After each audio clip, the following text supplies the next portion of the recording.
Hello दोस्तों, कैसे हैं आप लोग। एक बार वापस से आपका स्वागत है मेरे चैनल में। आज हम आपके लिए बायोटेक्नोलॉजी के टॉपिक लेके आए हैं। ये हमारे साइंस के अंदर बहुत ही इंपॉर्टेंट टॉपिक है जो कई बार परीक्षाओं में बहुत कीमती साबित होता है। तो इसकी आज शुरुआत करते हैं। टॉपिक का नाम हमारा जैव तकनीकी, अंग्रेजी में जिसे कहते हैं बायोटेक्नोलॉजी। तो जैव तकनीकी की बात करें, जैव तकनीकी की बात करें तो तकनीकी की वह शाखा जिसमें हम जीवधारियों और जैविक प्रणालियों क्या क्या जीवधारियों और जैविक प्रणाली का उपयोग करके ऐसे उत्पाद विकसित करते हैं। क्या करते हैं? जीवधारियों और जैविक प्रणाली का उपयोग करके ऐसे उत्पाद विकसित करते हैं जो मनुष्य और अन्य जीवों के लिए उपयोगी साबित हो। तो हम इसको परिभाषा के रूप में देखें तो तकनीकी की वह शाखा जिसमें जीवधारियों तथा जैविक प्रणाली का उपयोग करके ऐसे उत्पाद विकसित किए जाते हैं जो मनुष्य और अन्य जीवों के लिए उपयोगी हो, वह तकनीकी की शाखा क्या कहलाती है? हमारी जैव तकनीकी कहलाती है। अब प्रॉपर परिभाषा की बात करें इसकी तो जैव विविधता सम्मेलन जो सीबीडी हुआ था, कन्वेंशन ऑफ बायोडाइवर्सिटी 1992 का, उसके अनुच्छेद 2 के अनुसार क्या कि कोई भी तकनीकी अनुप्रयोग तकनीकी अनुप्रयोग जिसमें जैविक प्रणालियों, सजीवों, व्युत्पन्न जो पदार्थ है इनका उपयोग किसी विशिष्ट कार्य के लिए उत्पादन और प्रक्रियाओं के निर्माण और रूपांतरण में किया जाता है तो हमारे जैव प्रौद्योगिकी कहलाता है। ये हमारे किसके अनुसार है? सीबीडी जो हमारे जैव विविधता सम्मेलन हुआ था उसके अनुच्छेद 2 के अनुसार है। तो हमने ये जैव विविधता क्या जैव तकनीकी की परिभाषा देखी। अब हम बात करेंगे जैव प्रौद्योगिकी का इतिहास। किसकी बात करेंगे? जैव प्रौद्योगिकी का इतिहास की बात करें। ये बायोटेक्नोलॉजी की हिस्ट्री की बात करें। क्या हमारे पुराने लोग जैव प्रौद्योगिकी या बायोटेक्नोलॉजी के बारे में कुछ भी जानते थे या नहीं? शुरुआत करेंगे पहले एरा की, प्रथम एरा की या फर्स्ट एरा ऑफ बायोटेक्नोलॉजी। यह हम मानेंगे कहाँ? 1800 साल से पहले के, सन 1800 से पहले के लोग कुछ जानते थे कि नहीं? हाँ, वे बहुत कुछ जानते थे। जैसे कि 10,000 बीसी से लेकर 3000 बीसी तक की बात करें हम तो खेती करना तो जानते ही थे। हमारे बीजों का चयन करना जानते थे, कौन से बीज बढ़िया रहेंगे, कौन से बीज कम खराब है, कौन से बीज सबसे बढ़िया रहेंगे। सिरका वो जानते थे, पनीर बनाना वो जानते थे, दारू बनाना, मदिरा बनाना वो जानते थे, दही जमाना वो जानते थे, ब्रेड बनाना वो जानते थे। इसका मतलब उन्होंने किसी न किसी स्तर पे बायोटेक्नोलॉजी का विकास करना शुरू कर दिया था। लेकिन इतने बड़े स्तर पे तो नहीं हुआ था, लेकिन उनकी शुरुआत तो मानी जा सकती है कि उनकी शुरुआत हो गई थी। और इस सारी की सारी बायोटेक्नोलॉजी उनके मानवीय अनुभव पे आधारित थी। अर्थात किसी व्यक्ति ने कोई नया अनुभव लिया तो धीरे धीरे बढ़ते बढ़ते बढ़ते बढ़ते आगे बढ़ता रहा। तो ये सारी की सारी बायोटेक्नोलॉजी पहले युग में मानवीय अनुभव पे आधारित थी। बात करें दूसरे एरा की या दूसरे युग की, सेकेंड एरा ऑफ बायोटेक्नोलॉजी, तो ये हमारे 1800 से लेके 1920 तक था। क्या? 1800 से लेके 1920 तक था। अब इसमें हमारे मेंडल थे ना, जॉन ग्रेगर मेंडल, इनके द्वारा आनुवंशिकता के सिद्धांत दिए गए। किण्वन प्रक्रिया या फर्मेंटेशन की बात करें तो इसके बारे में लुई पास्चर ने बताया। कार्ल इरेके ने बायोटेक्नोलॉजी टर्म दी, कब? 1919 के अंदर। 1919 ने में बायोटेक्नोलॉजी टर्म दी, या ये जो शब्द है ये दिया किसने? कार्ल इरेकी ने। सूक्ष्म जीव विज्ञान माइक्रोबायोलॉजी पे आधारित होती है। तो हम देख लेते हैं, ये हमारी द्वितीय जो सेकंड एरा था बायोटेक्नोलॉजी का, ये सूक्ष्म जीव विज्ञान पे आधारित था। अर्थात छोटे छोटे जीवों का उपयोग करके नई नई चीज़ें बनाई जा रही थी। जैसे हमारी पेनिसिलियम था, साथ ही साथ जो हमारी दही था, तो बहुत सारी ऐसी चीज़ें थी जिनका आविष्कार और जिनका विकास किया गया सूक्ष्म जीवों का उपयोग करके। तो दूसरा वाला जो एरा था ये माइक्रोबायोलॉजी पे आधारित था। या अब बात करेंगे हम किसकी? तीसरे युग की। तीसरा युग था हमारा थर्ड एरा ऑफ बायोटेक्नोलॉजी। ये 1920 से लेकर 1950 तक रहा। किसका? 1920 से लेकर 1950 तक रहा। अब इसमें क्या की गई? हमारे पेनिसिलिन की खोज की गई। किसने? अलेक्जेंडर फ्लेमिंग ने 1928 के अंदर पेनिसिलिन की खोज की। और पेनिसिलिन क्या है? हमारे एंटीबायोटिक। पेनिसिलिन क्या है? एंटीबायोटिक है। अब ये इसलिए खोज की क्योंकि लगातार लोग बीमारी से मरते जा रहे थे और इसके लिए एंटीबायोटिक होना बहुत ज़्यादा ज़रूरी है। तो इसमें क्या विभिन्न तरह की दवाओं की खोज की गई। बहुत सारी दवाओं के लिए बहुत सारे प्रयोग किए गए, नए नए खोज भी की गई। तो हमने देखा तो तीसरी जो पीढ़ी थी या तीसरा युग था, इसके अंदर हमने क्या है? बहुत सारी दवाओं की खोज की। फिर बात करेंगे चौथे एरा की या चौथे युग की बात करें हम तो चौथे युग की शुरुआत देखें तो 1950 से लेकर अब तक चलती ही आ रही है। और अब क्या करें? 1950 में ऐसा क्या हुआ कि 1950 के दशक में एक नई चीज की खोज हुई। और वो चीज़ क्या थी, हमारे वाटसन और क्रिक, कि हमारे वाटसन और क्रिक साहब थे ना, इन दोनों ने मिलके हमारे डीएनए की संरचना बताई। किसकी संरचना बताई? यहाँ डीएनए गायब हो गया तो डीएनए को वापस ले आते हैं। ये हमारे डीएनए की संरचना बताई किसने? वाटसन और क्रिक ने। तो वाटसन और क्रिक ने डीएनए की संरचना बताई 1953 में। इसके साथ ही हमारे चौथे युग की शुरुआत हो जाती है। क्यों?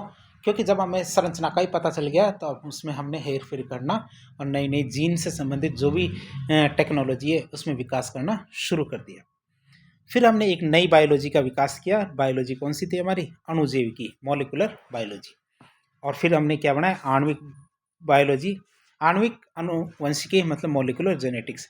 इन दो शाखाओं का विकास किया और इनके आधार पर हमने क्या बायोटेक्नोलॉजी को नए मुकाम पे पहुंचाया।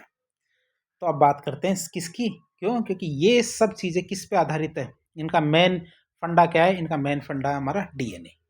अर्थात ये सारी टेक्नोलॉजी किस पे आधारित है? हमारी डीएनए पे आधारित है। तो डीएनए की बात करते हैं।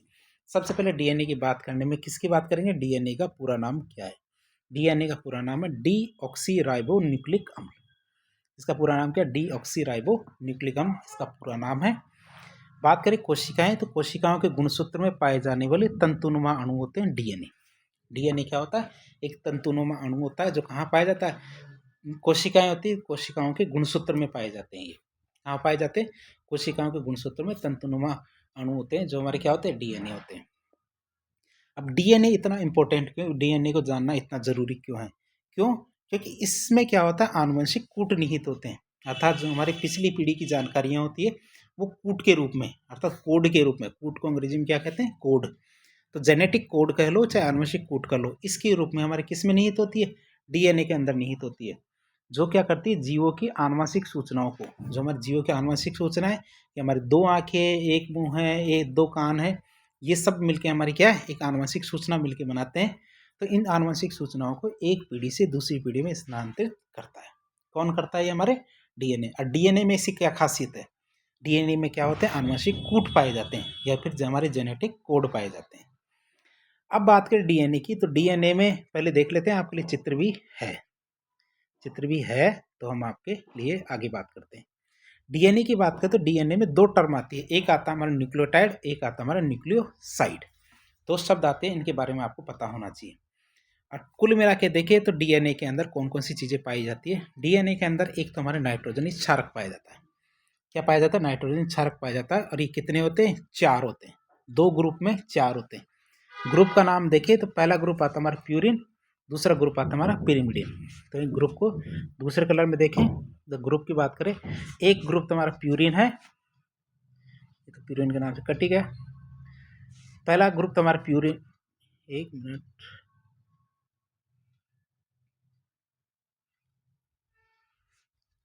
तो एक मिनट, इसको अलग कलर में देखेंगे।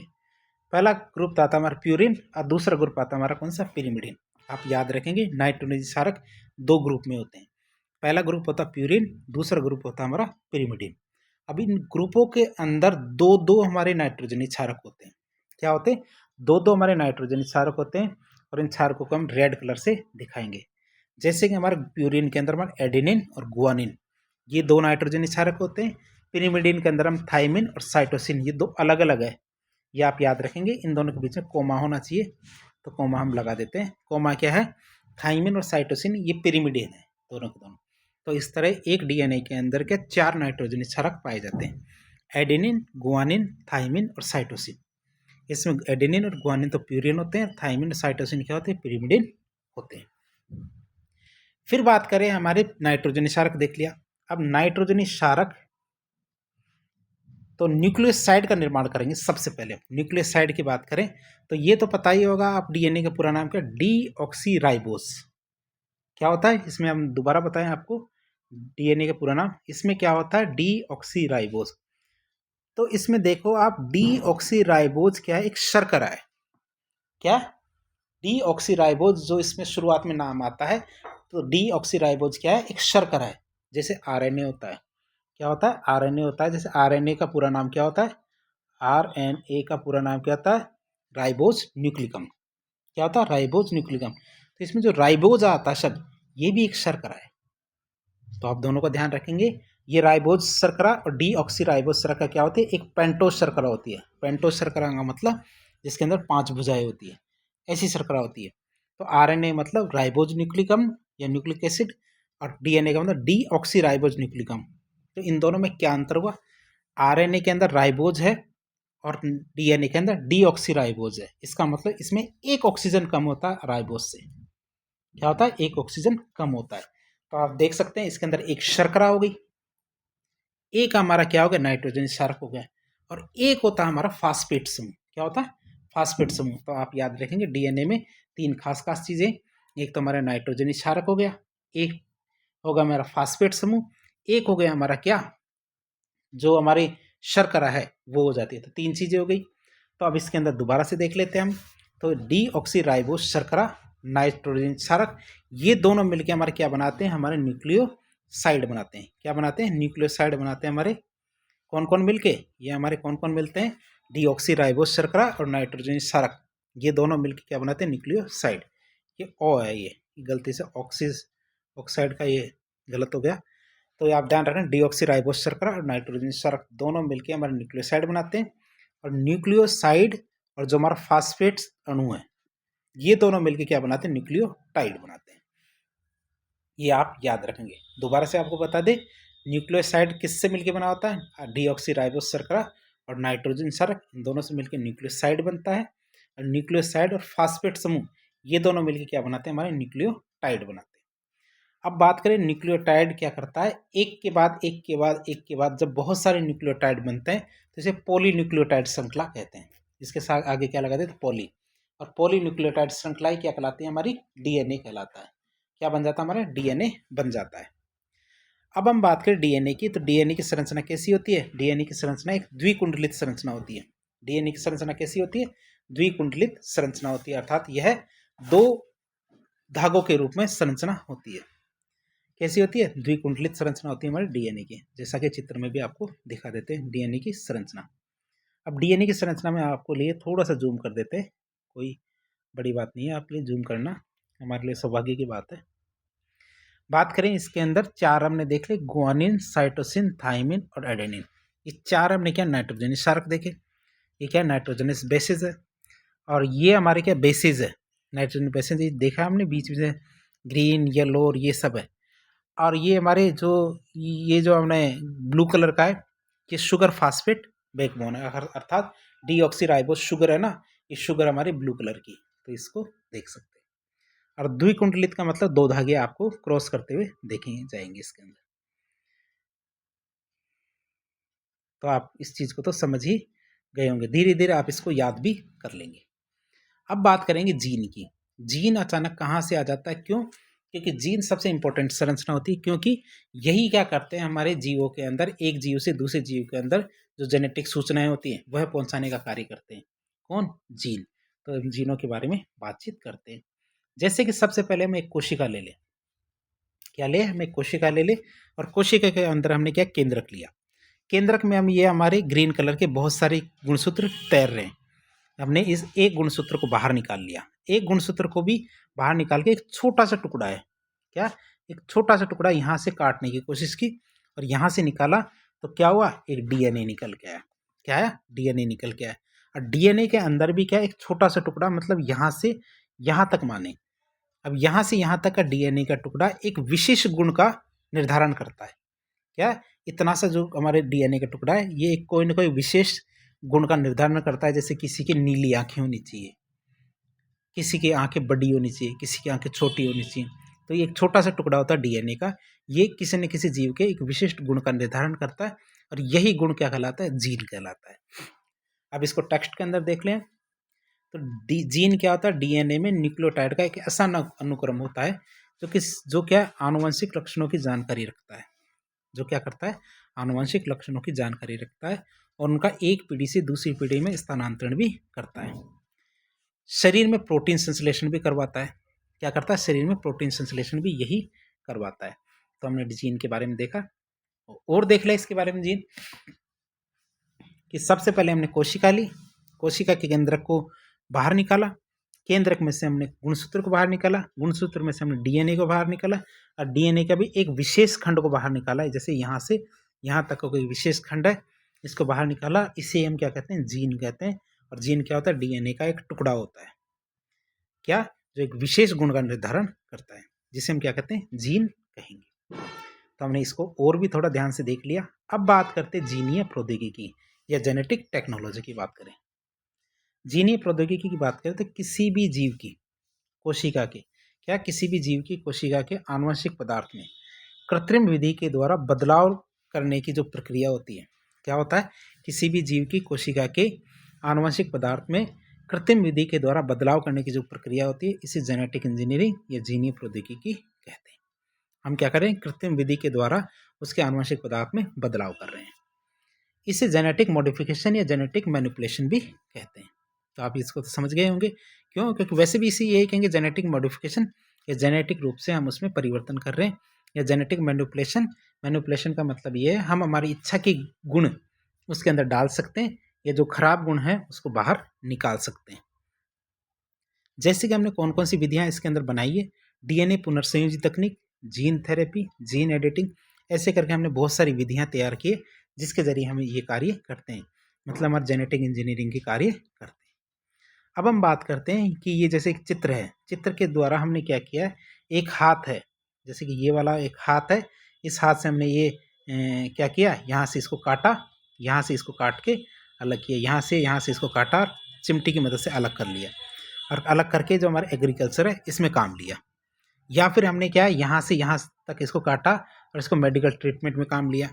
या फिर यहाँ से यहाँ तक काटा हमने, और जो हमारी जो फूड सिक्योरिटी है, इसका मतलब जो गाय भैंसें होती है, तो जो हमारे मवेशी होते हैं इनमें दुग्ध उत्पादन की बात करें, या फिर यहाँ से यहाँ तक इसको काटा जिससे हमारे क्या बच्चे होते हैं, बच्चों के अंदर यदि कोई आनुवंशिक बीमारी है उसको ठीक करना। तो हमारे बहुत सारे ऐसे कार्य होते हैं जिनको करने के लिए हम क्या कर सकते हैं, जेनेटिक इंजीनियरिंग का उपयोग कर सकते हैं, जिसमें हम डीएनए के टुकड़ों को काट काट के या फिर जो हमारे अच्छे जीन होते हैं उनको प्रवेश करा करके या खराब जीन को निकाल करके उनके अंदर बेहतर परिणाम प्राप्त कर सकते हैं।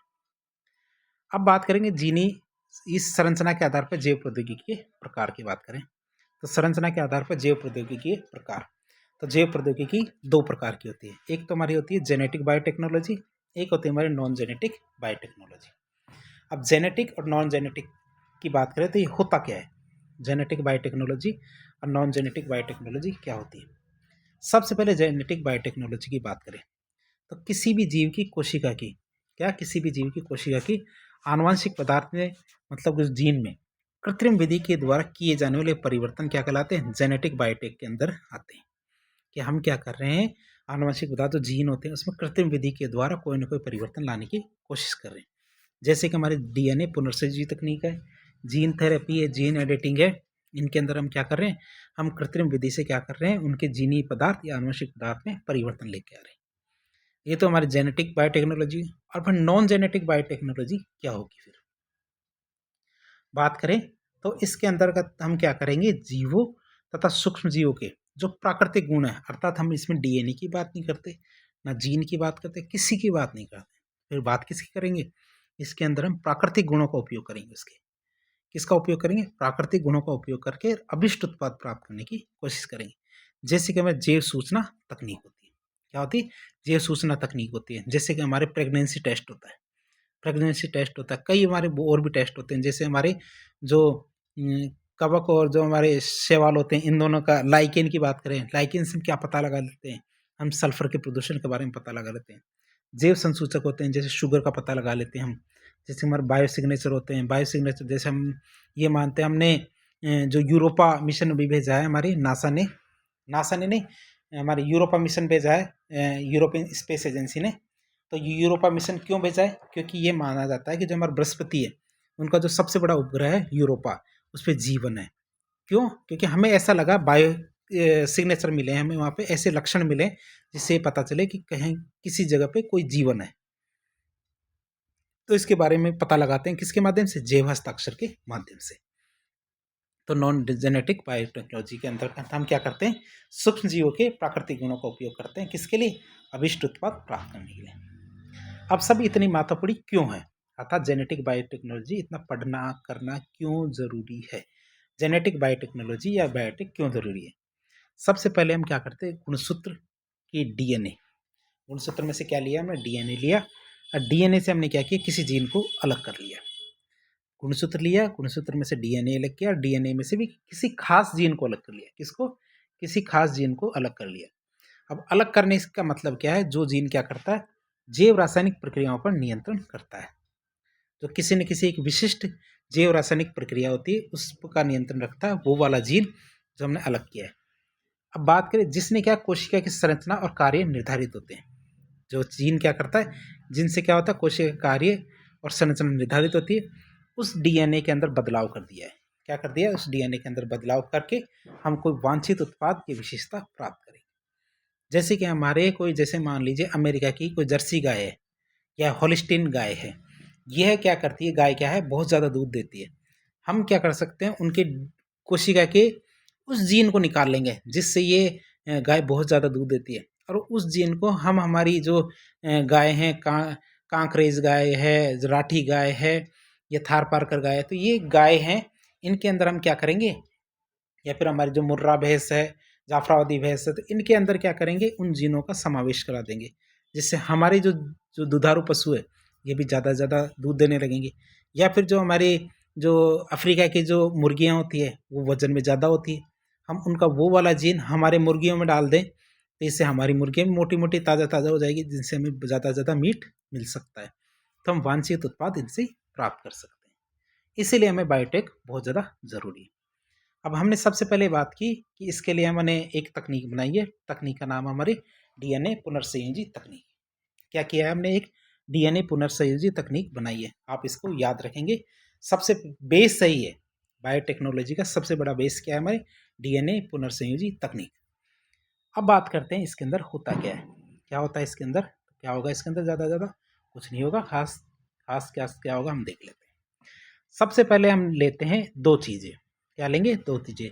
एक तो हम लेंगे बैक्टीरिया मतलब जीवाणु, एक लेंगे हम सामान्य सी कोशिका। हमने क्या क्या ली, एक तो हमने बैक्टीरिया लिया, साथ ही साथ एक क्या लिया हमने, सामान्य सी कोशिका ली। क्या, एक तो बैक्टीरिया लिया, एक सामान्य सी कोशिका ली। अब सबसे पहले हमने पता कर लिया कि जो कोशिका है ये बहुत काम की कोशिका है। क्या, इस कोशिका के अंदर एक विशेष गुण पाया जाता है। क्या किया जाता है, एक विशेष गुण पाया जाता है, वैसा एक जीन है इसके अंदर। हमने उस डीएनए के खंड को यहाँ से काट के बाहर निकाल लिया। क्या, डीएनए के उस खंड को बाहर काट के निकाल लिया जिसके अंदर वो जीन पाया जाता है। तो पहला काम हमने किया, डीएनए को रिमूव कर लिया सेल न्यूक्लियस से। ठीक है, दूसरा काम हमने किया, एक बैक्टीरिया लिया, बैक्टीरिया से हमने क्या लिया, प्लाज्मिड लिया। क्या लिया, प्लाज्मिड को अलग कर लिया। अब आप सोचेंगे प्लाज्मिड कहाँ से बीच में आ गया, डीएनए क्यों नहीं है, तो हमें आपको बता दें, बैक्टीरिया होते हैं, तो बैक्टीरिया जैसे हमारी ये एक बैक्टीरिया है जिसको हिंदी में जीवाणु कहते हैं, इसमें क्या है, दो तरह के डीएनए पाए जाते हैं। क्या होते हैं, बैक्टीरिया में दो तरह के जीवाणु वो डीएनए पाए जाते हैं। एक तो हमारा कुंडलित जीवाणु होता है, एक तो हमारे जो इस तरह से डीएनए होता है गुच्छेरुमा, एक होता है बिल्कुल गोल। क्या, दो तरह का डीएनए पाया जाता है इसके अंदर। जो जीवाणु होते हैं उनके अंदर एक तो गोलाकार डीएनए पाया जाता है और एक गुच्छेनुमा इस तरह का डीएनए पाया जाता है। जो गुच्छेनुमा डीएनए उसको तो कुछ कर ही नहीं सकते हम, लेकिन जो गोलाकार डीएनए होता है उसको हम कहते हैं प्लाज्मिड। क्या कहते हैं उसे, प्लाज्मिड कहते हैं। तो डीएनए लिया, वो बैक्टीरिया लिया, और बैक्टीरिया से हमने क्या किया, जो गोलाकार डीएनए था प्लाज्मिड, इसको अलग करके निकाल लिया हमने। अब इसको अलग करके निकाल लिया, अब हमने क्या है, इस तीसरे चरण के अंदर, पहला चरण में तो हमने कोशिका से डीएनए को निकाल लिया, दूसरे चरण में हमने क्या किया, क्या जो बैक्टीरिया है, बैक्टीरिया से हमने प्लाज्मिड को बाहर निकाल लिया। अब तीसरे चरण में क्या किया कि एक स्पेसिफिक जगह ढूंढ ली। क्या कर ली, कि स्पेसिफिक जगह ढूंढ ली कि जहाँ पे हमारा वो वाला जीन है, तो हमने उसको ढूंढ लिया, और वो वाला यहाँ से यहाँ तक का था। जो ये लाइट ब्लू वाला क्षेत्र है, तो ये वाला हमारा वो जीन है जो हमें चाहिए। अब हम चाहते हैं ये वाला जीन हमारे देश की सारे जानवरों के अंदर ये डाल दिया जाए। जैसे मान लीजिए इस जीन की वजह से जो हमारे जीव है या हमारी गाय है बहुत ज़्यादा दूध देगी, तो हम चाहते हैं ये वाली चीज़ हमारे पास बहुत सारी होनी चाहिए। तो हम क्या करेंगे, इसको तीसरे चरण में हमने अलग कर लिया। चौथे चरण में हमने क्या है, जो प्लाज्मिड लिया था इसको भी हमने काट दिया, इसी तरह से काट दिया कि जो ये वाला जीन था इसके अंदर फिट हो सके, और हमने इस जीन को काट के यहाँ से अलग कर लिया था। तो हमने चौथे वाले चरण में प्लाज्मिड को यहाँ से काट लिया जहाँ फिट हो सके। पांचवें चरण में इस डीएनए से हमने जो ये वाला खंड है जो इम्पोर्टेंट है इसको काट लिया, और पांचवें चरण में हमने क्या किया, इन दोनों को आपस में मिला दिया। क्या, इन दोनों को आपस में मिला दिया यहाँ पे, और दोनों से मिलके एक दोबारा से डीएनए बन गया। अब इस डीएनए को हम क्या बोलते हैं, रिकॉम्बिनेंट डीएनए कहते हैं। क्या बोलते हैं, रिकॉम्बिनेंट डीएनए या पुनर्संयोजी डीएनए कहते हैं। इसको वापस से हम क्या करेंगे, इसको हम वापस से क्या है, हम इसको वापस से क्या करेंगे, इस डीएनए को वापस से इस कोश जीवाणु के अंदर डाल देंगे। यदि हमें बहुत सारी कॉपियां चाहिए तो हम क्या करेंगे, वापस से इस जीवाणु में डाल देंगे। जीवाणु का तो हमें पता है, जीवाणु क्या हर सेकंड के अंदर वृद्धि करते हैं। हर सेकंड के अंदर 1 के 2 हो जाएंगे, फिर 2 के 4, 4 के 8, 8 के 16, 16 के 32, इस तरह से इनकी संख्या बढ़ती ही जाएगी। तो हम क्या करेंगे, जीवाणु में डाल के इनकी बहुत सारी कॉपी तैयार कर लेंगे, और बहुत सारी कॉपियों का उपयोग करके हम सारी जीवों के अंदर उसको डाल सकते हैं। या फिर हमें कॉपियाँ तैयार नहीं करनी है, क्या करना है, हमें कॉपियाँ तैयार नहीं करनी है, हमें सीधा ही इसको काम में लेना है। तो जिस जीव के अंदर हम इसको ये गुण चाहते हैं उसके अंदर सीधा भी डाल सकते हैं।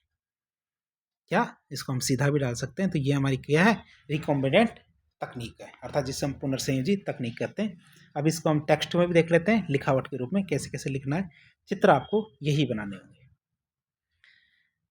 लिखावट के रूप में देख लेते हैं पुनर्संयोजी तकनीक।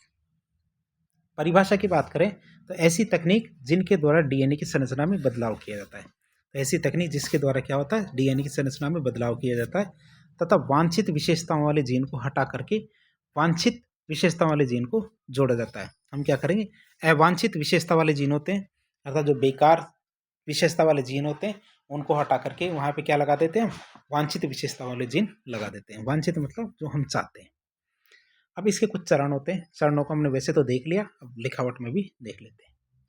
पहला स्टेप में क्या होता है, वांछित विशेषता वाले जीन की पहले तो पहचान करेंगे, फिर उसको अलग करेंगे। क्या है, वांछित विशेषता वाले जीन की पहले पहचान की जाएगी, फिर उसको अलग किया जाएगा। इससे तो हम क्या करेंगे, न्यूक्लियेज एंजाइम का प्रयोग करेंगे। न्यूक्लियेज एंजाइम क्या होता है, आणविक कैंची होती है। इसे क्या होता है, आणविक कैंची या रासायनिक चाकू भी कहते हैं। अर्थात हमें पता होना चाहिए डीएनए को अलग करने के लिए डीएनए को काटना जरूरी है। डीएनए को अलग करने के लिए डीएनए को काटना जरूरी है। काटने का काम कौन करता है, हमारी कैंची करती है। क्या करती है, कैंची करती है। और हमारे आणविक कैंची या फिर रासायनिक कैंची चाकू की बात करें तो ये कौन होता है, हमारा न्यूक्लियेज एंजाइम। क्या होता है, न्यूक्लियेज एंजाइम होता है जो डीएनए को काट देता है। क्या करता है, डीएनए को काट देता है, इसलिए इसको आणविक कैंची या रासायनिक चाकू भी कहते हैं। ये द्विसूत्री जो डीएनए होता है इसको एक विशिष्ट पहचान अनुक्रम पे काटता है, अर्थात जहां से हम चाहते हैं ये वहीं से उसको काटता है। ध्यान रखना, डीएनए को काटा भी 2 तरह से जा सकता है। जैसे कि मैं आपको ये बताऊं कि जैसे हमारे ये डीएनए मान लीजिए, ये एक डीएनए है। अब डीएनए यहाँ से शुरू हो रहा है, यहाँ से शुरू हो रहा है और यहाँ पे खत्म हो रहा है। हम यदि मान लो एक डीएनए को यहाँ से यहाँ पे के बीच में काटा, तो इसका मतलब हमने डीएनए को बीच में से काटा है। कहाँ से काटा है, बीच में से काटा। काटने के लिए हमने काम में क्या लिया, न्यूक्लियस एंजाइम काम में लिया। तो जब बीच में से काटने वाले एंजाइम हो गए उनको हम कहते हैं एंडोन्यूक्लियस एंजाइम। क्या कहते हैं, एंडोन्यूक्लियस एंजाइम, जो डीएनए को बीच में से काटता है। अब यदि मान लो कि ये हमने देखा कि ये हमारा डीएनए था, ये हमारा डीएनए, और डीएनए को हम बीच में से नहीं काट रहे, कोने से काट रहे हैं। ये वाला हिस्सा काट के निकाल रहे हैं।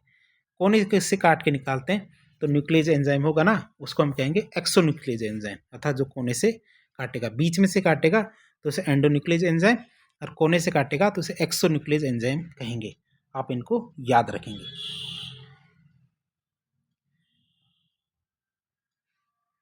ठीक है, तो यह द्विसूत्री डीएनए को एक विशिष्ट पहचान अनुक्रम पे काटता है। एक्सोन्यूक्लियस एंजाइम डीएनए को सिरे से, वही एंडोन्यूक्लियस एंजाइम डीएनए को बीच में से काट देता है। तो हमने जो हम डीएनए चाहते हैं उसको जहाँ से काटना चाहते हैं उसको काट के हमने अलग कर लिया। अब आता है हमारा दूसरा चरण। क्या आता है, दूसरा चरण आता है स्टेप 2। तो वांछित डीएनए खंड को पॉलीमरेज चेन रिएक्शन या पीसीआर के द्वारा आवर्धन करना है।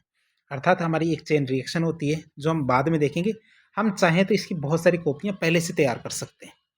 क्या, बहुत सारी कॉपियाँ पहले से ही तैयार कर सकते हैं चाहे तो। और जो कॉपियाँ तैयार की जाती है इस प्रक्रिया को हम कहते हैं पीसीआर तकनीक। क्या कहते हैं, पीसीआर तकनीक। पी का मतलब पॉलीमरेज, आर का मतलब, सी का मतलब चेन और आर का मतलब रिएक्शन। तो पॉलीमरेज चेन रिएक्शन के द्वारा उसका आवर्धन कर सकते हैं। तो पॉलीमरेज एंजाइम क्या करता है, डीएनए खंड का गुणन कर देता है। पॉलीमरेज एंजाइम क्या करता है, डीएनए का गुणन करता है, अर्थात जो खंड हमने बाहर निकाला उसकी बहुत सारी कॉपियां तैयार कर देगा और गुणन करके अनेक प्रतिलिपियां या फोटोकॉपी उनकी तैयार कर लेता है। अब जब मान लो एक डीएनए की बहुत सारी कॉपियां तैयार हो गई तो अब फिर क्या कहेंगे उसे, कॉपी डीएनए कहेंगे। क्या कहेंगे उसे, कॉपी डीएनए कहेंगे। क्यों, क्योंकि मैं एक तो मैन था, बाकी सब कॉपी कॉपी है, फोटोकॉपी मान लीजिए। तो कॉपी डीएनए, तो कॉपी डीएनए को क्या बोलते हैं, सी डीएनए कहेंगे। क्या, कॉपी डीएनए को सी डीएनए कहेंगे, क्योंकि सी मतलब कॉपी, या कॉपी डीएनए या कॉम्प्लीमेंट्री डीएनए भी कह सकते हैं। तो हमने दूसरे चरण में क्या किया, कॉपी डीएनए या कॉम्प्लीमेंट्री डीएनए का निर्माण कर लिया है। अब आता हमारा तीसरा चरण। तीसरे चरण की बात करें तो जो हमने वांछित डीएनए खंड है इसको लाइगेज एंजाइम की सहायता से वाहक या खुले प्लाज्मिड के साथ जोड़ देंगे।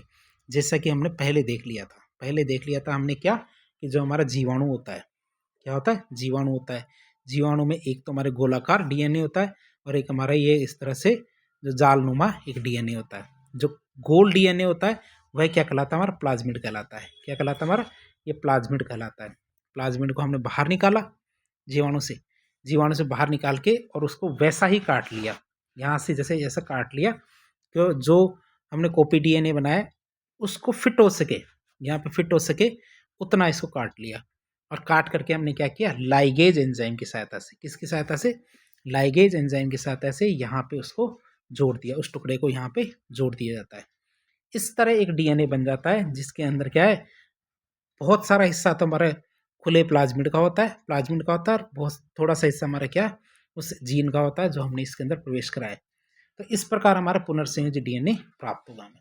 इस तरह में क्या होगा, पुनर्संयोजी डीएनए प्राप्त होगा। अब हमने पुनर्संयोजी डीएनए प्राप्त कर लिया स्टेप 3 के अंदर, जैसा कि हम चित्र में भी देख सकते हैं। चित्र में एक बार वापस इसको समझ लें। तो इसके अंदर हमने क्या किया, जो हमारा न्यूक्लियस एंजाइम है, न्यूक्लियस एंजाइम इसको बीच में से काट देता है, अर्थात एंडोन्यूक्लियस एंजाइम है, इसको बीच में से काट देता है। ये हमारा प्लाज्मिड है, इसको भी न्यूक्लियस एंजाइम यहाँ से काट देता है, वाहक होते हैं प्लाज्मिड इसको। तो ये वाला हिस्सा इस वाले हिस्से में फिट हो जाता है, तो ये वाला हिस्सा यहाँ से फिट कर देंगे, तो एक तरह से हमारा गोलाकार डीएनए बन जाएगा। तो इसको रिकॉम्बिनेंट डीएनए या पुनर्संयोजी डीएनए कहेंगे। अब स्टेप 4 में क्या करेंगे, तो यहाँ तक हमने डीएनए बना लिया। अब डीएनए बनाने के बाद अब क्या करेंगे स्टेप 4 में, तो जो हमारा पुनर्संयोजित डीएनए है इसको होस्ट कोशिका में स्थानांतरित कर दिया जाता है, अर्थात जिसके अंदर हम परिवर्तन करना चाहते हैं उस कोशिका के अंदर इसको प्रवेश करा दिया जाता है। उसके पश्चात कोशिका विभाजन के द्वारा वैसी ही बहुत सारी कोशिकाएं हमारे पास प्राप्त हो जाएगी। इस तरह के हमारे पास क्या है, बहुत सारी कोशिकाएं प्राप्त हो जाएगी। चित्र में आप बार बार इसी चीज़ को देख रहे हैं, आप इसको याद भी रखेंगे कि जैसे हमने ये वाला बना लिया है, अब ये बना के हम क्या करेंगे, होस्ट सेल या जीवाणु के अंदर डाल दिया है। आप इसमें देख भी सकते हैं जो हमारे धागेनुमा ये जो डीएनए है ये भी साथ में, साथ ही साथ गोलाकार हमारा प्लाज्मिड भी है। हमें ये पता है कि जीवाणु क्या करता है, बहुत तेजी से वृद्धि करते हैं। तेजी से वृद्धि करेंगे, 1 के 2, 2 के 4, 4 से 8, 8 के 16।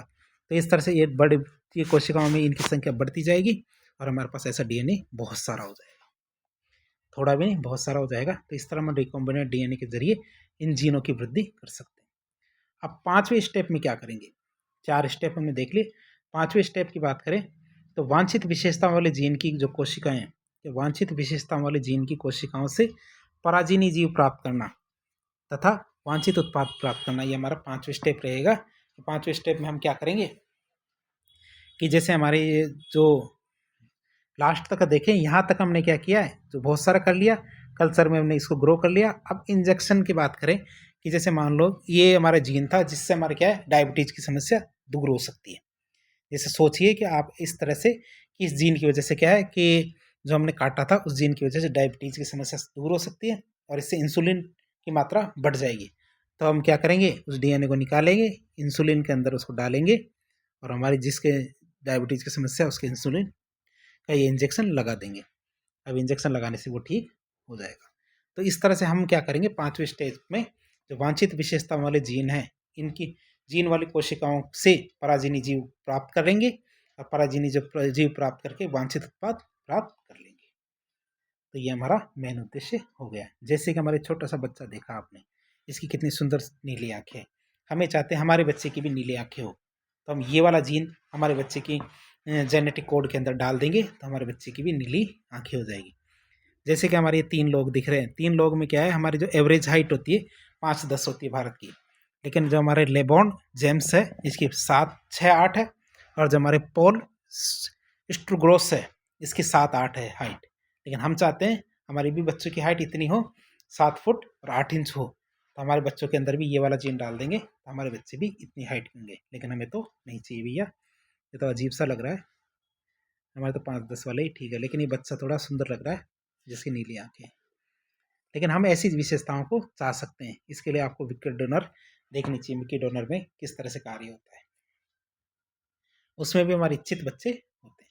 अब उदाहरण की बात करें तो इसके जरिए हमने कौन कौन से उत्पाद बनाए हैं। उत्पादों की बात करें तो फ्लेवर सेवर टमाटो क्या है, सडन रोती टमाटर है, अर्थात इसमें जो टमाटर होता है उसका जो बाहर का कवर होता है इतना सॉलिड और इतना हार्ड हो जाता है कि जीवाणु कीटाणु उसको संक्रमित ही नहीं कर पाते, और वो कम से कम नहीं ना तो 1 से 1.5 महीने तक यदि पड़ा रहे तो वह कभी भी खराब नहीं होगा। 1 से 1.5 महीने तक तो टमाटर खराब ही नहीं होगा। ये हमने ऐसा टमाटर बना लिया है जिसको कहते हैं फ्लेवर सेवर टमाटो। फिर बात करें गोल्डन राइस, जो हमारी दिल्ली की यूनिवर्सिटी है, दिल्ली यूनिवर्सिटी के द्वारा क्या गोल्डन राइस बनाया है। गोल्डन राइस के पीले कलर का चावल होता है जिसमें विटामिन ए की मात्रा ज़्यादा होती है, मतलब बीटा कैरोटीन युक्त होते हैं, जिससे क्या विटामिन ए हमें चावल के माध्यम से ही मिल जाएगा। कई परीक्षा में पूछा गया है कि गोल्डन राइस में किसकी मात्रा पाई जाती है, तो इसमें हमारे विटामिन ए की मात्रा पाई जाती है। फिर सुपर बनाना की बात करें तो बनाना से हमें क्या है, कार्बोहाइड्रेट काफ़ी मात्रा में मिलता है। क्या है, कार्बोहाइड्रेट काफ़ी मात्रा में मिलता है, लेकिन हमने सुपर बनाना बनाया है जिसमें कार्बोहाइड्रेट तो मिल ही रहा है, प्रोटीन भी मिलेगा उससे। फिर हमने क्या बनाया, सुपर पोटैटो। सुपर पोटैटो की बात करें तो इस समय में कार्बोहाइड्रेट और स्टार्च मिलता है, लेकिन दिल्ली यूनिवर्सिटी ने सुपर पोटैटो बना दिया जिसमें का प्रोटीन भी रहेगा। फिर बीटी कॉटन की बात करते हैं, कटन नहीं है कॉटन है, बीटी कॉटन। कॉटन का मतलब होता है हमारी कपास, तो बीटी कॉटन बेसिलस थुरिंगिएंसिस क्या है, बेसिलस थुरिंगिएंसिस बीटी का मतलब होता है, तो ये कीट प्रतिरोधी होते हैं। तो इसकी एक खासियत होती है कि बीटी कॉटन में क्या होता है, जो बॉलवर्म होते हैं, क्या होते हैं, बॉलवर्म नाम का एक कीड़ा होता है, जैसे ये पादप होता है, तो ये कीड़ा क्या है धीरे धीरे बढ़ते बढ़ते इनकी पत्तियों पे फैल जाता है, पत्तियों को फिर खा जाता है। पत्तियों को खाने से इसको क्या है, प्रकाश संश्लेषण की क्रिया नहीं होगी, और प्रकाश संश्लेषण की क्रिया नहीं होने से कॉटन खराब हो जाती है। तो हमने क्या किया कि कीट प्रतिरोधी जीन है बीटी अर्थात बेसिलस thuringiensis, तो ये कीट प्रतिरोधी जीन है जो हमने क्या है कपास के जो पादप है उनमें डाल दिया, कि जैसे ही वो कीट उस पत्तियों को थोड़ा सा खाता है, वो पत्तियों को खाने से वह जीव मर जाता है, कीड़ा है वो मर जाता है, इससे हमारी कपास पूरी पूरी बच जाती है। तो हमारी कीट प्रतिरोधी कपास है बीटी कॉटन, बेसिलस thuringiensis। फिर बीटी बैंगन की बात करें तो इसमें भी हमारे वही बॉलवर्म है जो हमारे जो बैंगन है उनकी पत्तियों को खा जाता था, तो हमने ये वाला जीन भी डाल दिया, तो ये भी हमारी कीट प्रतिरोधी है बेसिलस thuringiensis। तो जो हमारे अमेरिका की कंपनी मॉन्सेंटो कंपनी, कौन सी, मॉन्सांटो कह दो या मॉन्सेंटो कंपनी, तो ये सारे काम वही कर रही है। तो हमने क्या है बीटी कॉटन तो वहाँ से खरीद लिया, क्यों, क्योंकि कपास से ज़्यादा फर्क नहीं पड़ता, क्या है, कपास से ज़्यादा फर्क नहीं पड़ता है, कपास के तो क्या रेशे होते हैं, और रेशे हम काम में ले सकते हैं, रेशे को कोई खाता नहीं है।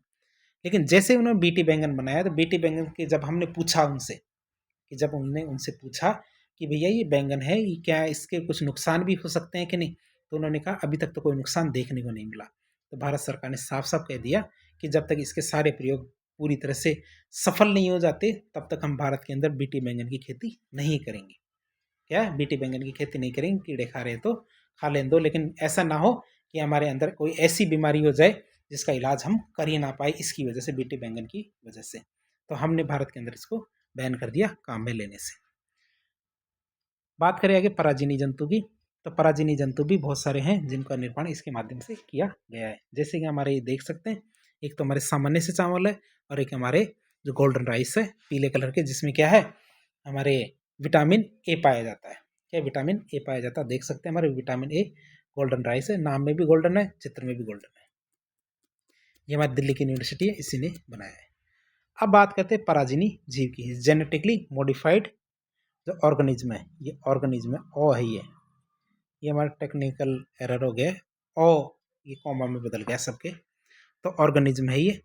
तो जेनेटिकली मॉडिफाइड ऑर्गेनिज्म की बात करें ये पराजीनी जीव की, किसे कहते हैं? तो ऐसे जीव जिनके आनुवंशिक पदार्थ में जेनेटिक इंजीनियरिंग की कृत्रिम विधियों के द्वारा, क्या है? ऐसे जीव जिनके आनुवंशिक पदार्थ में जेनेटिक इंजीनियरिंग की कृत्रिम विधियों के द्वारा बदलाव किया जाता है, उन्हें हम क्या बोलते हैं?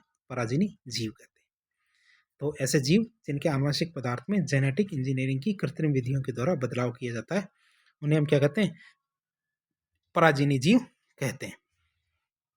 जैसे कि हमारे BT cotton, golden rice, super potato, जो हमारे जेनेटिकली मॉडिफाइड जंतु होते हैं। और यदि आपने हैरी पॉटर की मूवी देखी है तो हैरी पॉटर में ये वाला सीन तो आपने देखा ही होगा। वैसे तो ये सब काल्पनिक है, लेकिन ये वास्तविकता में भी बदला जा सकता है। कैसे? हमने क्या है, एक चाहे कल्पना के तौर पे देखिए, एक ऐसा जीव बनाया जिसमें पैर तो आप ध्यान से देखेंगे तो मोर की तरह है। क्या? इसके पैर तो मोर की तरह है, पंख बाज की तरह है, शरीर घोड़े की तरह है, चोंच बिल्कुल गिद्ध की तरह है, ठीक है। और जो हमारा सर है, सर का शेप है, ये हमारे चील की तरह है। तो हमने इस बहुत सारे गुणों को मिला करके एक जीव बना लिया। क्या कह रहे हैं? बहुत सारे गुणों को मिला करके एक जीव बना लिया। और ऐसे जीव को हम क्या बोलते हैं? जीएम जंतु, या जेनेटिकली मॉडिफाइड जीव, ठीक है, या आनुवंशिक रूप से परिवर्तित किया हुआ जीव भी इसे कह सकते हैं। और ये हमारा हैरी पॉटर है जो इससे प्यार कर रहा है, ठीक है। तो ये इसकी रक्षा भी करेगा। यदि आपने ये नहीं देखी तो ये देखना चाहिए आपको, बहुत अच्छी मूवी है। तो इसके अंदर हरमाइनी भी रहती है, जो हमारे हैरी पॉटर है, तो इसकी रक्षा करते हैं। शायद ये 3 या 4 पार्ट है हैरी पॉटर का, उसके अंदर होता है। ये जैसे हमारे एक जीव है, जेनेटिकली मॉडिफाइड जीव कह सकते हैं। वैसे तो ये काल्पनिक है, लेकिन ये सच भी कर सकते हैं कि जैसे एक घोड़ा है, घोड़े के अंदर हमने क्या है, एक जीव या मनुष्य के गुण डाल दिए, तो इसमें आधा तो घोड़ा है और आधा मनुष्य है। अब बात करेंगे हम एक पॉलीमरेज चेन रिएक्शन की, जो हमने अभी देखा। इसके अंदर एक थर्ड वाले पार्ट के अंदर, अर्थात जो तीसरा चरण था, तो तीसरे चरण में हमने एक शब्द सुना था, पॉलीमरेज चेन रिएक्शन। इसके बारे में बात करें, ये क्या होती है पॉलीमरेज चेन रिएक्शन। पीसीआर भी इसको शॉर्टकट में कह सकते हैं। तो पीसीआर की बात करें तो पीसीआर 3 चरणों में होती है। क्या होती है? 3 चरणों में होने वाली एक क्रिया है पीसीआर। क्या? 3 चरणों में होने वाली एक क्रिया है। सबसे पहले चरण की बात करें तो इसको कहते हैं डीनेचुरेशन। क्या कहते हैं? डीनेचुरेशन कहते हैं इसे, या विकृतीकरण कहते हैं। दूसरे चरण की बात करें तो दूसरे चरण को हम एनीलिंग कहते हैं। और तीसरे चरण की बात करें तो तीसरे चरण को हम क्या बोलते हैं?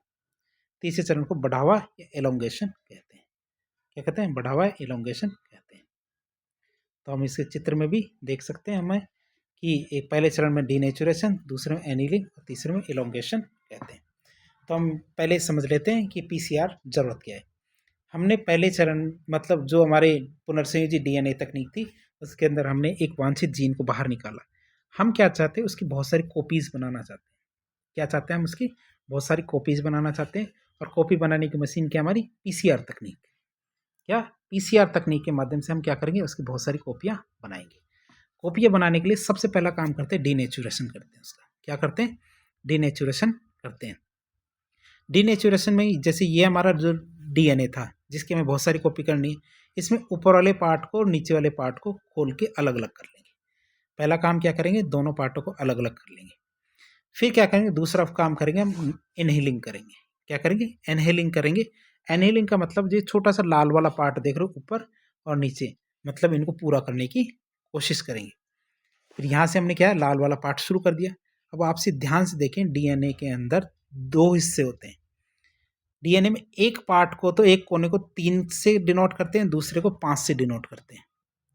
उसके जस्ट दूसरे वाला कोना होगा, उसको उल्टा 3 और 5 से डिनोट करेंगे। ये आप याद रखेंगे तो आपको बेहतर नंबर आ सकते हैं। तो आप इसको याद रखेंगे। तो हमारे जैसे 3 और 5 की बात करते हैं, इधर भी 3 और 5 है, 5 और 3 है, इधर 3 और 5 है। तो हमेशा जब भी एनीलिंग होगी, यह हमारा जो ये लाल वाला हिस्सा होता है, ये हमेशा 3 नंबर से शुरू होता है। किधर से शुरू होता है? 3 नंबर से शुरू होता है। तो हमने इसको देखा, इधर 3 नंबर से शुरू हुआ, ऊपर भी 3 नंबर से शुरू होता है, यहाँ से शुरू होता है। और जब ये शुरू ऐसे हो रहा है, इधर से इस कोने से हो रहा है, इस कोने से शुरू हो रहा है, तो ये इधर की तरफ आगे बढ़ेगा। और इधर से शुरू हो रहा है तो ये इधर की तरफ आगे बढ़ेगा, अर्थात इस डीएनए को पूरा करेगा। तो अगले चित्र में जो इलोंगेशन है, ये वाला इलोंगेशन, इसमें ये पूरा होता है। तो ये 3 वाला हिस्सा पहले जुड़ गया था, और ये इधर की तरफ आगे बढ़ते बढ़ते इस डीएनए को पूरा कर देगा, और नीचे वाले में इधर से जुड़ा था तो ये इधर की तरफ आगे बढ़ते बढ़ते इसको पूरा कर देगा। तो देखते ही देखते हमारे पास एक डीएनए के 2 डीएनए बन जाएंगे। क्या बन जाएंगे? एक डीएनए के 2 डीएनए बन जाएंगे, और इस एक डीएनए के फिर और 2 डीएनए बन जाएंगे, इसके भी हमारे और 2 डीएनए बन जाएंगे। इस तरह हमारे पास इसकी हजारों कॉपियाँ तैयार हो जाएगी 3 प्रोसेस के अंदर। और इस हजारों कॉपियाँ तैयार होने को हम क्या बोलते हैं? हम पीसीआर तकनीक कहते हैं। क्या बोलते हैं इसको? पीसीआर तकनीक कहते हैं। तो हम इसको डिटेल से और देख लेते हैं। पहली आती है हमारी विकृतीकरण या डिनेचुरेशन। तो विकृतीकरण तब होता है जब प्रतिक्रिया मिश्रण को लगभग 0.5 से लेके या आधी मिनट से लेके हम 2 मिनट तक 94 डिग्री तक गर्म करेंगे। अर्थात जो हमारा वांछित डीएनए था या वांछित जीन था उसको हम क्या करेंगे? 94 डिग्री तक गर्म करेंगे। इस 94 डिग्री गर्म करने से क्या होगा? ये डीएनए के 2 स्ट्रैंड के बीच में जो हाइड्रोजन बंध होते हैं ये टूट जाएंगे, और ये टूट के दोनों के दोनों बंध अलग अलग हो जाएंगे, और एकल स्ट्रैंड वाला डीएनए या एकल तंतु वाला डीएनए में बदल जाएगा। एकल स्ट्रैंड अब क्या करेगा? डीएनए के एक नए स्ट्रैंड के उत्पादन के लिए एक टेम्पलेट के रूप में काम करता है। अब आप सोचेंगे टेम्पलेट कहाँ से शब्द आ गया? अर्थात वो हमने चित्र में भी देखा था। जैसे आपको बता दें ये टेम्पलेट की बात कहाँ से आ गई कि जैसे हमारे ये था कि ये एक डीएनए था, डीएनए से हमारे ये 2 अलग अलग हो गए। अब क्या है? टेम्पलेट के रूप में काम करेंगे। टेम्पलेट का मतलब अब इसके ऊपर आके चिपक जाओ कोई भी, और चिपकने योग्य जगह बन गई ना इनके पास। अब इसका मतलब ये टेम्पलेट के रूप में काम करने लग गए हैं। इसकी बात करें तो ये दोनों अलग अलग तब होंगे जब इसको 94 डिग्री सेंटीग्रेड पर गर्म किया जाएगा। गर्म करने से इनके बीच में जो हाइड्रोजन बनते ये टूट जाएंगे, टूटने से एकल स्ट्रैंड वाले डीएनए में बदल जाएंगे। अब एकल स्ट्रैंड अब क्या करे? डीएनए के नए स्ट्रैंड के उत्पादन के लिए टेम्पलेट के रूप में काम करेगा, और दोनों धागों को अलग करना सुनिश्चित करने के लिए तापमान को लंबे समय तक प्रदान किया जाता है। अर्थात क्या? कम से कम 2 मिनट तक तो इसको 94 डिग्री तापमान दिया जाना जरूरी है। फिर बात करें, हम इसको गर्म कर दिया। अब गर्म करके सीधा हम क्या करेंगे? इसको ठंडा कर देंगे। क्या करेंगे? इसको ठंडा कर देंगे। हम क्या करेंगे? प्रतिक्रिया तापमान के रूप में 20 से 40 सेकंड के लिए तापमान को डाउन करके 54 से 60 डिग्री पे ले जाएंगे। क्या करेंगे? 54 से 60 डिग्री पे ले जाएंगे, और यहाँ पे प्राइमर टेम्पलेट डीएनए पर पूरक अनुक्रमों में जुड़ते जाते हैं। हमने बताया कि वहाँ से 3 वाले नंबर से शुरू हो जाता है जुड़ना, जिसको हम क्या बोलते हैं? पूरक अनुक्रम में जुड़ने लग जाएंगे। क्या? प्राइमर। अब आप सोचेंगे ये प्राइमर क्या है? वो छोटे छोटे टुकड़े जो 3 नंबर से ऊपर और नीचे जुड़ने लगे थे उनको प्राइमर टेम्पलेट कहते हैं। वो जुड़ने शुरू हो जाएंगे। प्राइमर लगभग 20 से 30 आधारों की लंबाई वाले डीएनए या आरएनए के एकल स्ट्रैंड वाले अनुक्रम होते हैं। एकल स्ट्रैंड वाले टुकड़े होते हैं जो धीरे धीरे उनसे जुड़ने शुरू हो जाते हैं। बात करिए डीएनए के संश्लेषण के लिए शुरुआती बिंदु के रूप में काम करते हैं। हमने देखा शुरुआती बिंदु के रूप में हमने देखा 3 वाले जो नंबर था यहाँ से इसने शुरुआत कर दी। टेम्पलेट में प्राइमर क्या करता है? शुरुआत कर देता है, और 2 अलग अलग स्ट्रैंड विपरीत दिशा में चलते हैं। हमने देखा कि ये वाला तो इधर की तरफ चलेगा और ये वाला इधर की तरफ चलेगा, दोनों के दोनों विपरीत दिशा में चलते हैं। परिणाम स्वरूप 2 प्राइमर होते हैं, एक फॉरवर्ड प्राइमर और एक रिवर्स प्राइमर। फॉरवर्ड का मतलब ये नीचे वाला तो क्या फॉरवर्ड हो गया, आगे बढ़ रहा है, और रिवर्स का मतलब ये पीछे की तरफ चल रहा है। तो 2 तरह के प्राइमर होते हैं और दोनों कोनों से ही आके जुड़ जाते हैं। तो ये दूसरी स्टेज थी हमारी एनीलिंग की। तीसरा आता एलोंगेशन या फिर हमारा बढ़ाव। क्या था तीसरा? एलोंगेशन या बढ़ाव। तो इसकी बात करें तो इस चरण में तापमान 72 से 80 डिग्री तक बढ़ा दिया जाता है। अब हमने जो हमारा 56 से 60 डिग्री तापमान था इसको बढ़ा करके 72 से 80 डिग्री कर दिया। एक आता है एंजाइम, टेक पॉलीमरेज एंजाइम के द्वारा बेस को प्राइमर के 3 हिस्से पर जोड़ दिया जाता है। अर्थात इसमें क्या है? बेस को धीरे धीरे धीरे करके आगे बढ़ाया जाता है, एलोंगेशन किया जाता है। यह डीएनए को 5 से 3 की दिशा में बढ़ा देता है। इष्टतम परिस्थितियां या बेहतर परिस्थितियों में डीएनए पॉलीमरेज लगभग 1000 बेस हर मिनट पे जोड़ता जाता है। अर्थात 1000 बेसों को या टुकड़ों को हमारे उसके साथ साथ जोड़ता जाएगा। कब? हमारी हर मिनट में। टेक पॉलीमरेज जो एंजाइम है ये बहुत अधिक तापमान सहन कर सकता है। ये प्राइमर से जुड़ जाता है और एकल स्ट्रैंड में डीएनए बेस को जोड़ता हुआ चला जाता है। परिणाम स्वरूप क्या होता है? एक डबल स्ट्रैंड डीएनए में अणु प्राप्त हो जाता है। जो हम चाहते हैं वह डीएनए अणु में प्राप्त हो जाएगा। बात करें बहुत कम समय अवधि में जो हमारा रुचि का जो डीएनए है इसके कई अनुक्रम प्राप्त करने के लिए इसको 3 चरणों को 20 से 40 बार घुमाते रहते हैं। पहले 95 डिग्री देंगे, फिर उसको घटा करके 55 डिग्री दे देंगे, फिर 72 डिग्री दे देंगे। ऐसे करके हम इसको 20 से 40 बार करेंगे तो हमारे डीएनए के बहुत सारी कॉपीज़ तैयार हो जाएगी। अब हम बात करेंगे कि ये पीसीआर तकनीक के ज़रिए हमने बहुत सारी कॉपीज़ तो तैयार कर दी, काम की क्या है वो कॉपियाँ। तो पीसीआर तकनीक के अनुप्रयोग की बात करें कहाँ-कहाँ काम आ सकते हैं। तो पहली बात दवाइयाँ बनाने में, जो आनुवंशिक रोग है, जो उत्परिवर्तन है, उनमें परीक्षण करने में ये काम आता है। जीन थेरेपी में जीन की निगरानी करने में काम आता है। माता-पिता में रोग पैदा करने वाले जो जीन हैं, उनके बारे में पता करने के काम आता है कि माता-पिता की वजह से बच्चों में कौन-कौन से रोग हो सकते हैं, तो उनके बारे में पता करने में काम आता है।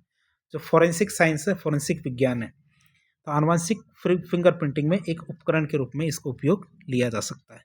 लाखों लोगों से अपराधी की पहचान करने में इसका उपयोग किया जा सकता है। हमारा पैटर्निटी टेस्ट, ये हमारे पिता की जाँच करने में किया जा सकता है कि इसका पिता कौन है, इसके बारे में जाँच करने में इसका उपयोग किया जा सकता है। और हमारे अनुसंधान और आनुवंशिकीय, क्या अनुसंधान और आनुवंशिकीय, इसके लिए इसका उपयोग किया जा सकता है। में कैसे? जीनोमिक अध्ययन में 2 जीवों के जीनोम की तुलना करने में कि किसका जीन बढ़िया है, ये पता करने में किया जा सकता है। जीवाश्म जैसे कि हमारे किसी के स्रोत से डीएनए के फाइलोजेनिक विश्लेषण में, अर्थात वह जीन कैसे काम करता था इसके बारे में पता करने में, जीन अभिव्यक्ति के विश्लेषण में और जीन मैपिंग में इसका उपयोग किया जा सकता है। किसका? पीसीआर तकनीक का, जिसमें हमने क्या किया, बहुत सारे डीएनए के खंड बना लिए। तो आज के लिए इतना ही रखेंगे। अगले टॉपिक के अंदर, अगले वीडियो के अंदर हम इसके आगे देखेंगे जो हमारे डीएनए फिंगरप्रिंट, और बहुत सारी इस तकनीक में बहुत सारी चीज़ें हैं जो हम अगले पार्ट के अंदर देखेंगे। तो आज के लिए इतना ही। वीडियो पसंद आता तो वीडियो को लाइक करें, चैनल को सब्सक्राइब करें, अपने दोस्तों के साथ शेयर करें। अगला पार्ट भी जल्दी अपलोड कर दिया जाएगा। धन्यवाद।